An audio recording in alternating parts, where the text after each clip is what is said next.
രാഹുൽ ഗാന്ധി വയനാട് ലോക്സഭാ മണ്ഡലത്തിൽ നിന്ന് മത്സരിക്കുന്നുണ്ട്. വയനാട് എംപിയുമായിരുന്നു. ഇപ്പോൾ റായ്ബറേലി മണ്ഡലത്തിൽ നിന്ന് കൂടി മത്സരിക്കാൻ പത്രിക സമർപ്പിച്ചതായി വാർത്ത ലഭിച്ചിട്ടുണ്ട്. കഴിഞ്ഞ പൊതു തെരഞ്ഞെടുപ്പിൽ രാഹുൽ ഗാന്ധി ഉൾപ്പെടെ 23 പേരാണ് ഒന്നിൽ കൂടുതൽ മണ്ഡലങ്ങളിൽ നിന്ന് മത്സരിച്ചത്. 2014 നരേന്ദ്രമോദി വഡോദരയിൽ നിന്നും വാരണാസിയിൽ നിന്നുമാണ് ലോക്സഭയിലേക്ക് മത്സരിച്ചത്. എങ്ങനെയാണ് ഒരു സ്ഥാനാർത്ഥിക്ക് 2 മണ്ഡലങ്ങളിൽ നിന്ന് മത്സരിക്കാൻ സാധിക്കുക? 2ൽ കൂടുതൽ മണ്ഡലങ്ങളിൽ നിന്ന് മത്സരിക്കാൻ നിയമപരമായി സാധിക്കുമോ? 2 സീറ്റിലും ജയിച്ചാൽ എന്ത് ചെയ്യും? കാര്യം ലളിതമാണ്.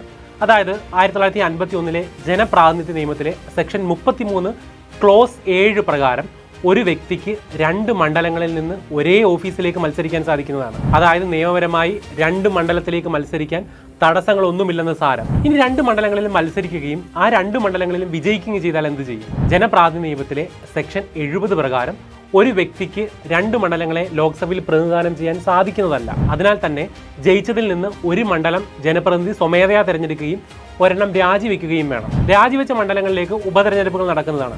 1996 മുൻപ് എത്ര മണ്ഡലങ്ങളിലേക്ക് ഒരു സ്ഥാനാർത്ഥിക്ക് മത്സരിക്കാമെന്നതിൽ പരിധികളൊന്നും തന്നെ ഉണ്ടായിരുന്നില്ല. 1996 ജനപ്രാതിനിധ്യ നിയമത്തിൽ ഭേദഗതി കൊണ്ടുവരുന്നതും നിയന്ത്രണം ഏർപ്പെടുത്തുന്നതും. എല്ലാ തെരഞ്ഞെടുപ്പുകളിലും ഒരേ സ്ഥാനാർത്ഥി ഒന്നിലധികം മണ്ഡലങ്ങളിലേക്ക് മത്സരിക്കുകയും ജയിക്കുകയും ചെയ്തിട്ടുണ്ട്.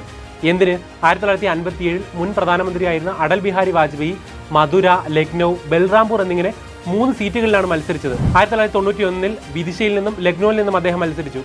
1996 ഗാന്ധിനഗറിൽ നിന്നും ലക്നൌവിൽ നിന്നും മത്സരിച്ചു. LK അദ്വാനി 1991 ന്യൂഡൽഹിയിൽ നിന്നും ഗാന്ധിനഗറിൽ നിന്നും മത്സരിക്കുകയുണ്ടായി. 1999 സോണിയാഗാന്ധി ബെല്ലാരിയിൽ നിന്നും അമേത്തിയിൽ നിന്നും മത്സരിച്ചു. അങ്ങനെ എത്രയേറെ, ഇന്ദിരാഗാന്ധി വരെ. 2023 ജനപ്രാതിനിധ്യ നിയമത്തിലെ സെക്ഷൻ 33 ക്ലോസ് 7 റദ്ദ് ചെയ്യണമെന്നാവശ്യപ്പെട്ട് സുപ്രീം കോടതിയിൽ ഒരു ഹർജി ഫയൽ ചെയ്യപ്പെട്ടിരുന്നു. എന്നാൽ സുപ്രീം കോടതി തള്ളുകയാണ് ഉണ്ടായത്. 2004 തന്നെ അന്നത്തെ ചീഫ് ഇലക്ഷൻ കമ്മീഷണറും ജനപ്രാതിനിധ്യ നിയമത്തിലെ 2 മണ്ഡലത്തിൽ സ്ഥാനാർത്ഥികൾ മത്സരിക്കാൻ അനുവദിക്കുന്ന വ്യവസ്ഥ റദ്ദാക്കാൻ പ്രധാനമന്ത്രിയോട് ശുപാർശ ചെയ്യുകയുണ്ടായി.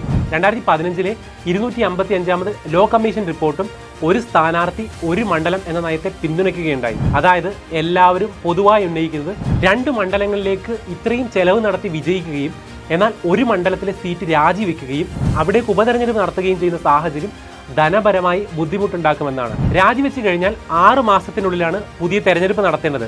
ഈ 6 മാസവും ആ മണ്ഡലം പാർലമെന്റിൽ ആരാലും റെപ്രസെന്റ് ചെയ്യപ്പെടാതെ കിടക്കുന്ന സാഹചര്യവും ഉണ്ടാകുന്നുണ്ട്. പരാജയ ഭീതിയൊക്കെ മൂലമാണ് പല സ്ഥാനാർത്ഥികളും 2 മണ്ഡലത്തിലൊക്കെ മത്സരിക്കുന്നത്. പക്ഷേ അമിതമായ സാമ്പത്തിക ചെലവ് ഉൾപ്പെടെയുള്ള സാമ്പത്തികവും ധാർമ്മികവും ജനാധിപത്യപരമായ പ്രശ്നങ്ങൾ ഈ ഇരട്ട സ്ഥാനാർത്ഥിത്വത്തിൽ ഉൾച്ചേർന്നിരിക്കുന്നുണ്ട്. ആയതിനാൽ തന്നെ പാർലമെന്റേറിയൻസ് ഇതിന്റെ ആധികാരികത പുനഃപരിശോധിക്കേണ്ടത് കാലഘട്ടത്തിന്റെ തന്നെ അനിവാര്യതയാണ്.